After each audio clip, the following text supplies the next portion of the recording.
Bismillahirrahmanirrahim. Alhamdulillah nahmaduhu wa nasta'inuhu wa nastaghfiruh wa na'udzu billahi min shururi anfusina wa min sayyiati a'malina. May yahdihillahu fala mudilla lahu wa may yudlil fala hadiya lahu. Asyhadu an la ilaha illallah wahdahu la syarika lah wa asyhadu anna sayyidana Muhammadan abduhu wa rasuluhu wa la nabiyya ba'dah. Allahumma salli wa sallim wa barik ala sayyidina wa maulana Muhammad wa ala alihi wa sahbihi wa mawala, amma ba'du.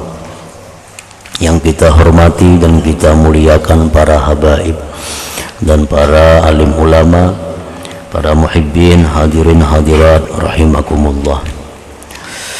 Puji syukur yang setinggi-tingginya kita haturkan kehadirat Allah Subhanahu wa taala yang memberikan taufik hidayah serta inayah kepada kita, sehingga pada malam ini kita dapat berkumpul kembali di majelis yang penuh berkah dan rahmat ini. Salawat dan salam kita haturkan kepada junjungan kita Nabi besar Muhammad sallallahu alaihi wasallam dan kepada para keluarga, sahabat, zuriat dan pengikut beliau sampai hari akhir. Para muhibbin rahimakumullah, wasyaikhani dan riwayat Bukhari Muslim. Kana fi man kana qablakum rajulun qatala 99 nafsa. Adalah pada orang yang terdahulu daripada kamu, sabda Rasulullah sallallahu alaihi wasallam, seorang laki-laki yang membunuh 99 orang.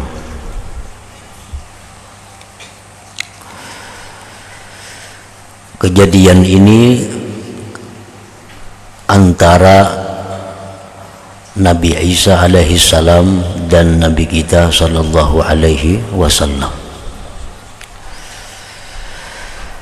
Fasa'ala an a'lami ahdil ardi, maka orang yang membunuh 99 tadi bertanya-tanya daripada orang yang paling alim di negeri itu. Nah, siapa di negeri ini yang paling alim? Nah, betakun inya kesana kamari. Padulla ala rahib, ditunjukkan orang atas rahib. Rahib itu artinya di sini abid min ubat Bani Israel. Ditunjukkan orang atas seorang ahli ibadat. Ujar orang, amun yang paling alim di sini itu si fulan itu, nah orangnya ahli ibadat atau abid. Fa'atahu, maka dia datangi si ahli ibadat tadi. Faqala lahu, maka dia berkata kepada orang yang ahli ibadat tadi, innahu la 99 nafsa fahallahu min taubah, bahwa dia membunuh 99 orang, maka adakah baginya tobat? Faqala la, ujar si ahli ibadat tadi, itu kada ada tobat lagi. Kalau orang membunuh sekian banyak itu kada ada tobatnya. Nah, kada ada kau minta ampun lagi lawan Tuhan, itu sudah kebanyakan dosa, membunuh 99 orang. Faqatalahu, dibunuhnya pulang si abid tadi. Fakammala bihi mi'atan, maka dia sempurnakan dengannya 100 orang. Ganap 100 sudah membunuh orang. Thumma sa'ala an a'lami ahlil ardi, kemudian dia bertanya tentang orang yang paling alim di negeri itu. Betakun pulang, adakah lagi yang alim badan itu sudah kumati orangnya. Padulla ala rajulin alim, ditunjukkan orang atas seorang laki-laki yang alim. Faqal innahu qatala mi'ata nafsin fahallahu min taubah. Ujarnya, wahai alim, wahai tuan guru, ini membunuh sudah 100 orang, adakah baginya tobat? Faqala, ujar si alim tadi, na'am, ada tobat itu. Wa may yahulu bainahu wa bainat taubah, siapa yang mendinding antaranya dan antara tobat? Tidak ada yang mendinding, tidak ada yang mencegah antaranya dan antara tobat itu.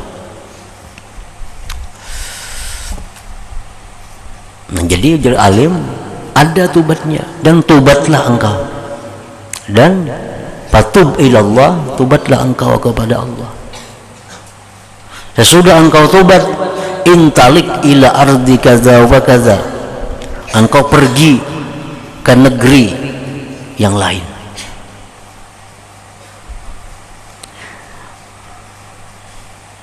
Fa inna biha unasan ya'budunallah fa'budillah ma'ahum wa la tarji ila ardik fa inna ardu sawin. Sesudah engkau tobat, engkau pergi ke negeri anu, kada disebutkan negerinya negeri apa, cuma negeri ini. Di sana manusianya menyembah Allah, maka ikutlah kamu menyembah Allah beserta mereka.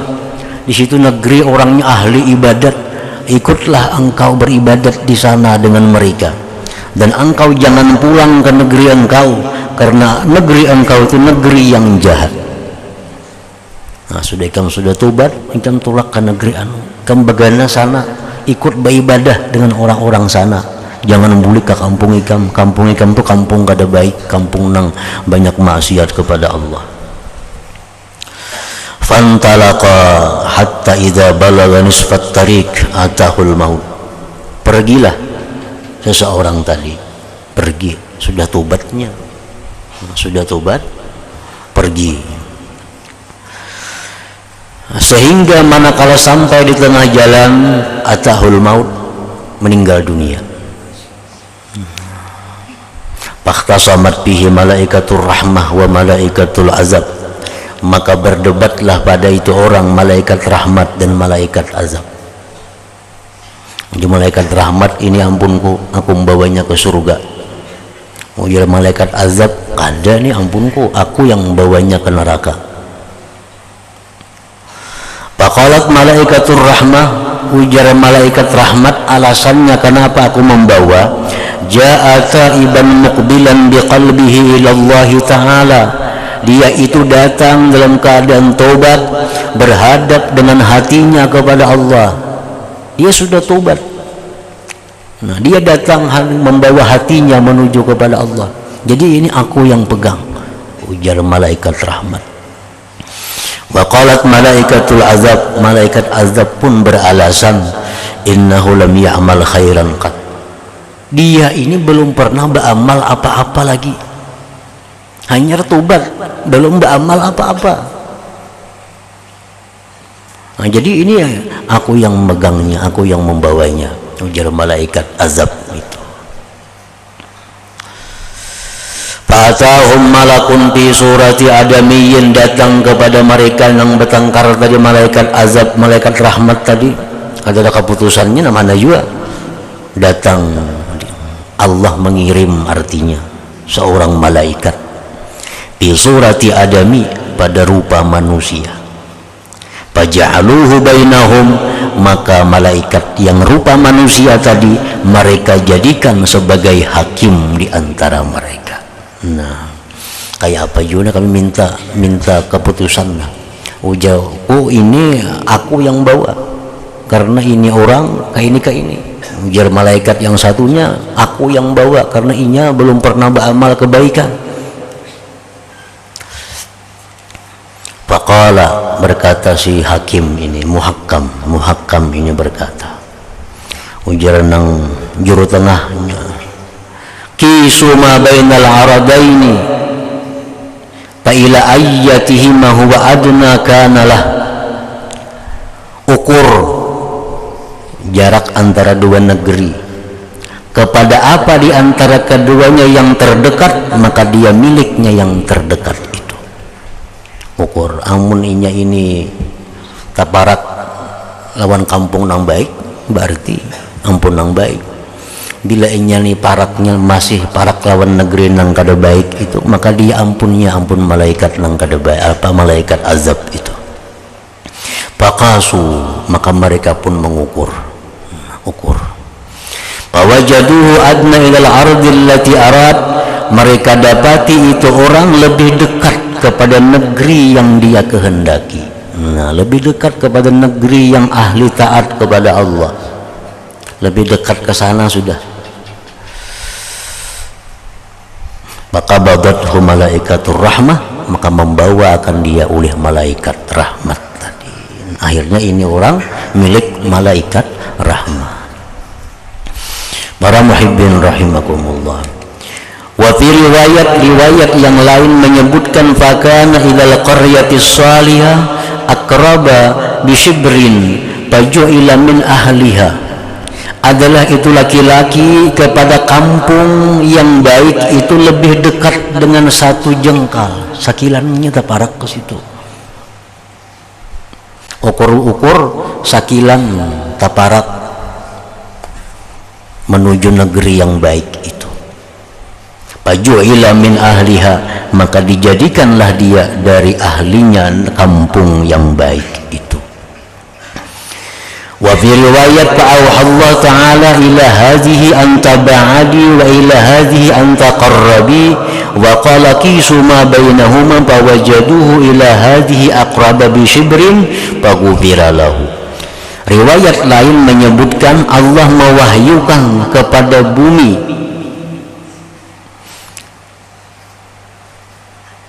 yang jahat, ya Tuhan, wahai bumi yang jahat, berjauhlah engkau dari ini orang. Dan Allah berwahyu kepada bumi yang baik itu, mendekatlah engkau.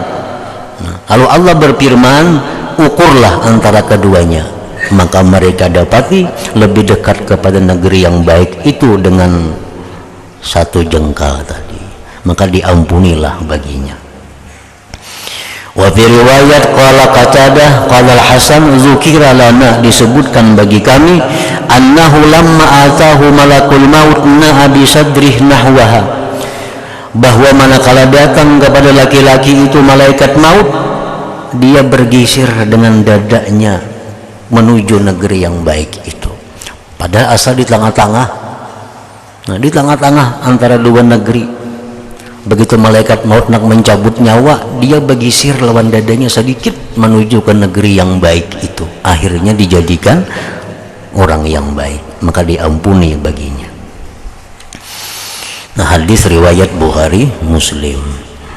Para muhibbin rahimakumullah, hadis ini sangat banyak memberikan faidah, memberikan ilmu kepada kita.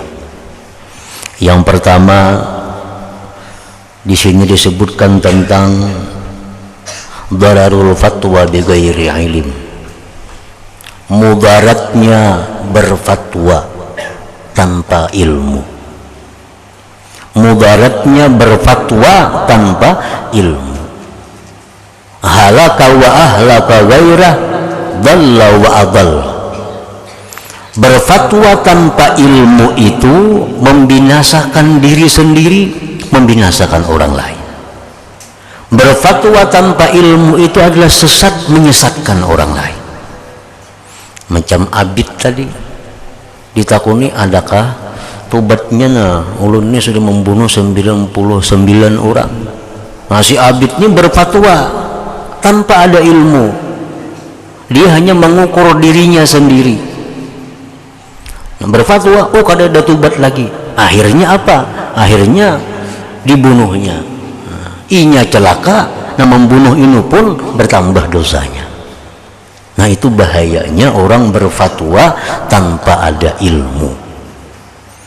Jadi mungkin ada ilmunya, ada orang bertakun hukum atau bertakun apakah, lebih baik dijawab dengan jawab la adri. Itu paling baik jawaban, aku kada tahu. Habis kisah. Nah, aku kada tahu. Nah, baik orang masalah akhirat, baik bertakun masalah dunia, baik masalah hukum agama, kalau kita memang kada tahu, la adri, aku kada tahu. Karena masalah hukum ini kada ada memberi ruang kepada kita untuk berpikir, kada ada memberi ruang kepada kita untuk berpendapat. Ya ruang ini bolehkah? Kena aku mikirkan dulu lah. Kada kawaka itu orang-orang imam dahulu, Imam Syafi'i. Namun kita ini kada kawa macam itu. Mun kita asal ragu-ragu, kada tahu. Jangan menunggu berpikir, jangan menunggu berpendapat, itu kada ada ruang untuk itu. Satu, hadis tadi memberi petunjuk kepada kita bahayanya orang nang berfatwa kada berdasarkan ilmu tadi. Nah, yang kedua, hadis ini menunjukkan fadlul alim alal abid, keutamaan orang yang berilmu daripada orang yang ahli ibadat. Abid itu orang yang hidup hanya ibadat. Dia berzikir seharianan di sajadah berkhalwat. Dia membaca Quran umpamanya seharianan baca Quran. Nah, orang yang berilmu itu orang yang hidupnya mengajarkan ilmu, orang yang hidupnya mencari ilmu. Nah, walaupun amal kebaikannya, amal ibadahnya kada sebanyak orang yang ahli ibadat tadi, maka keutamaannya lebih utama orang yang alim itu. Rasulullah SAW bersabda, fadlul alim alal abid ka fadlul qamar lailatal badri ala sairil kawakib. Ujar Nabi kita, kelebihan orang yang berilmu itu dibanding orang yang melulu beribadat itu seperti kelebihan bulan purnama dibanding dengan bintang-bintang yang lainnya. Bintang-bintang di langit tuh malam tuh kan kilip-kilip. Nah, tapi dibanding bulan purnama, nah bulan purnama itulah laksana orang yang berilmu, bintang-bintang itu laksana orang yang ahli ibadat. Riwayat lain mengatakan bahwa Nabi kita bersabda, kelebihan orang yang alim itu dibanding orang yang ahli ibadat seperti kelebihanku atas sahabatku yang paling rendah, ujar Nabi kita. Nah, para muhibbin rahimakumullah. Jadi artinya bahwa waktu yang ada pada kita, andai kata bisa digunakan untuk beribadat, bisa digunakan untuk menuntut ilmu, maka yang lebih abdal itu adalah menuntut ilmu.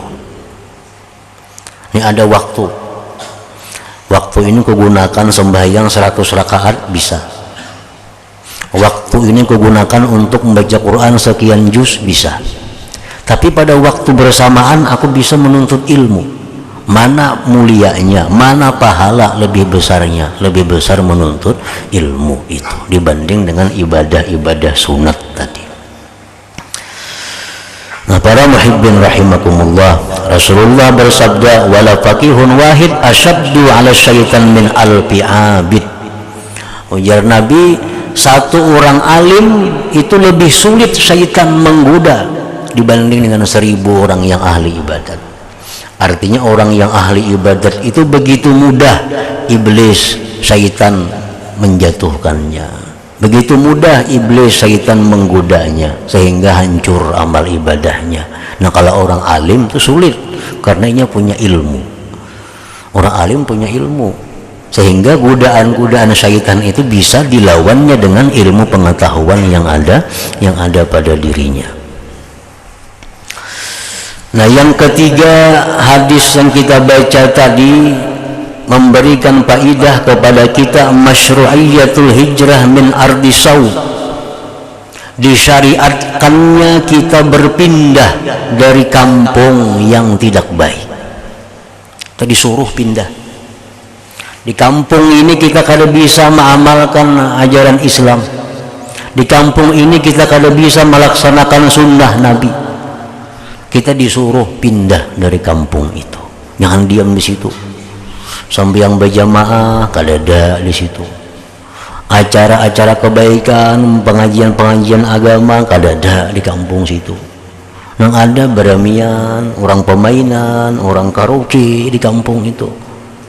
Kegiatan keagamaan kada ada.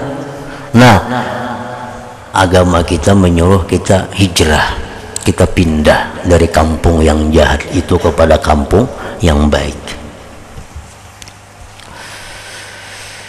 Yang keempat, hadis tadi memberikan faedah kepada kita masyru'iyatut tahkim, adanya syariat tentang tahkim. Tahkim itu artinya mengangkat seseorang menjadi hakim. Apabila kita ada suatu permasalahan, pertengkaran, perselisihan, maka di situ kita berhak untuk mengangkat seorang hakim yang akan memutuskan mana yang benar antara kita ini. Syarat orang yang diangkat jadi hakim itu alim, yang kedua salih orangnya. Kita berperkara kawan-kawan nih behualan, langkah ini nyesaikung langkah ini, kada ada kesimpulannya. Nah, cari orang yang alim, cari orang yang salih orangnya, kita angkat beliau jadi hakim untuk memutuskan masalah kita ini apa, siapa yang bujur. Nah, itu disyariatkan di dalam agama kita sehingga kada ada persoalan nang kada terselesaikan. Nah, di situ ada istilah tahkim, mengangkat orang menjadi hakim untuk menyelesaikan permasalahan. Seperti hadis tadi, dua malaikat rahmat, malaikat azab bertengkar, mana yang berhak. Lalu mereka mengangkat seorang hakim yang memutuskan dengan keputusan ukur antara dua negeri itu mana yang lebih dekat, itulah yang ampunnya. Yang kelima, hadis tadi memberikan faedah kepada kita an-niyatus salihah as-salikah tanzilu manzilal amal. Niat yang bagus, yang benar itu menempati perbuatan. Nah, orang tadi sudah taubat kepada Allah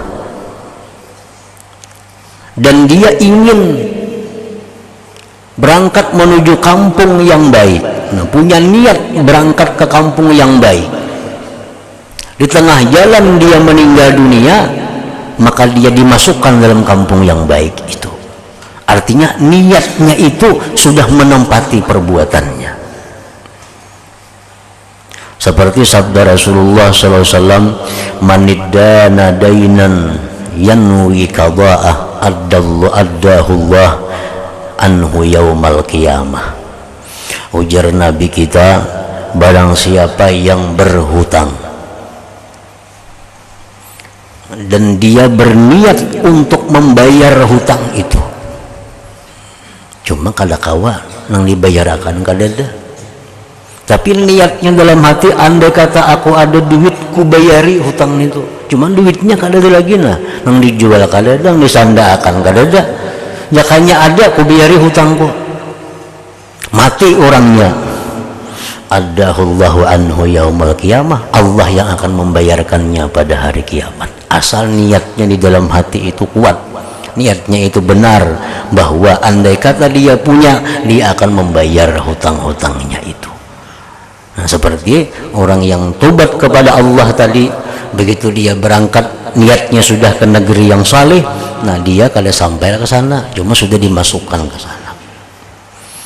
Nah, contohnya lagi orang tobat kepada Allah, dia ini banyak kadaan sembahyang yang mesti dibayar, dia tobat kepada Allah, maka syaratnya tobat ini apa? Mesti mengqadha. Nah, karena ini hutang dengan Allah. Begitu ingat tobat, menyesal kada sembahyang dahulu itu, dan sekarang sudah baik, sudah sembahyang, dan dia bercita-cita kada akan mengulang lagi. Nah, mengqadha sembahyang itu perlu waktu. 10 tahun kada sembahyang, sekarang tobat. Nah, begitu dia tobat, belum sampai habis qadhaannya, tetapi dalam hatinya ada niat yang kuat bahwa dia akan mengqadha seluruhnya, maka itu menjadi selesai di sisi Allah Subhanahu wa ta'ala, karena niatnya yang baik tadi. Yang keenam yang dapat diambil faedah di dalam hadis tadi adalah sa'atu rahmatillahi ta'ala, keluasan rahmat Allah Subhanahu wa ta'ala. Orang nang sekian banyak berbuat dosa, sekian banyak berbuat aniaya, begitu dia kembali kepada Allah, tobat kepada Allah, Allah terima tobatnya. Nah, itu menunjukkan bahwa rahmat Allah itu meluasi daripada seluruh kesalahan-kesalahan dan kejahatan hamba-hambanya. Wa Ahmad bi sanadin sahih qala Allahu azza wa jal ya bani Adam qum ilayya amsi ilaika wamsi ilayya uharwil ilaika. Riwayat Ahmad dengan sanad yang sahih, Rasulullah SAW bersabda, berfirman Allah azza wa jal, wahai manusia, bangkit engkau, berdirilah engkau kepadaku, niscaya aku berjalan mendatangimu. Dan berjalanlah engkau kepadaku, niscaya aku berlari mendatangimu. Nah, ini hadis kudusi. Itu terjemahnya demikian. Berdirilah engkau untuk menghadap kepadaku, niscaya aku berjalan mendatangi engkau. Kita ini hanya berdiri, Tuhan sudah berjalan mendatangi. Berjalanlah engkau kepadaku, aku akan lari mendatangimu. Nah, ini hadis diterjemahkan, dijelaskan dengan sebuah hadis kudusi yang lain lagi, seperti hadis kudusi yang berikut ini, man hamma bihasanatin falam ya'malha katabaha Allah tabarak wa ta'ala indahu hasanatan kamilah wa in hamma biha fa'amilaha katabaha Allah anhu asyra hasanat ila sab'i mi'ati dha'fin ila adha'afin katsirah. Barang siapa yang punya niat kebaikan, nah hanya berniat kebaikan, hanya berniat, belum apa-apa, hanya berniat kebaikan, Allah tulis baginya satu kebaikan sempurna. Allah tulis baginya satu kebaikan sempurna. Nah, hanya berniat kebaikan, ditulis Allah satu kebaikan. Itu yang maksudnya, bangkitlah engkau kepadaku, niscaya aku berjalan datang kepadamu. Artinya belum kita bergerak-gerak lagi, hanya berdiri, belum melangkah, Allah sudah berjalan mendatangi kita. Artinya kita hanya berniat, belum lagi berbuat, Allah sudah memberikan pahala satu kepada kita jika yang kita niatkan itu adalah kebaikan. Jika dia berniat dengan kebaikan, maka dia amalkan, dia laksanakan kebaikan itu, Allah tulis di sisinya 10 kebaikan sampai 700 kali lipat dan lipatan yang banyak lagi. Nah, kalau dia berniat yang baik, lalu dia laksanakan niatnya itu, Allah tulis 10, bisa sampai 700, bisa sampai kada terhingga. Nah, itu artinya adalah hadis kudusi tadi mengatakan, berjalanlah engkau kepadaku, niscaya aku akan lari datang kepadamu. Nah, kita berbuat, Allah balas 10, bahkan sampai 700, bahkan sampai adha'afin katsirah, lipat ganda yang banyak. Nah, kita berjalan, Allah tuh lari. Artinya apa? Bahwa kita berbuat satu kebaikan, maka akan dibalas oleh Allah dengan balasan yang sangat banyak, sekurang-kurangnya 10. Kalau baik pekerjaannya, baik niatnya, baik adabnya, bisa sampai 700 dibalas oleh Allah, bisa sampai lebih daripada itu. Nah, kita bersedekah umpamanya, bersedekah, isukin aku nang bersedekah, nah dapat pahala 1. Artinya hanya kita berdiri, Tuhan sudah berjalan mendatangi kita. Maksudnya tuh, esok hari kita bersedekah, keluarkan sedekahnya, ini minimal dapat 10 pahala. Itu paling inting, minimal. Kalau sedekahnya ini bagus, niatnya bagus, diberikan kepada orang yang bagus, adabnya bagus, kada 10 lagi, itu bisa berlipat ganda. Nang 10 itu nang balasan yang paling rendah diberikan Allah 10. Nah itu artinya begitu kita berjalan Allah lari datang kepada kita. Artinya balasan Allah itu lebih cepat dan lebih banyak daripada amal perbuatan yang kita perbuat. Nah selanjutnya wa Muslimun dan riwayat Imam Muslim.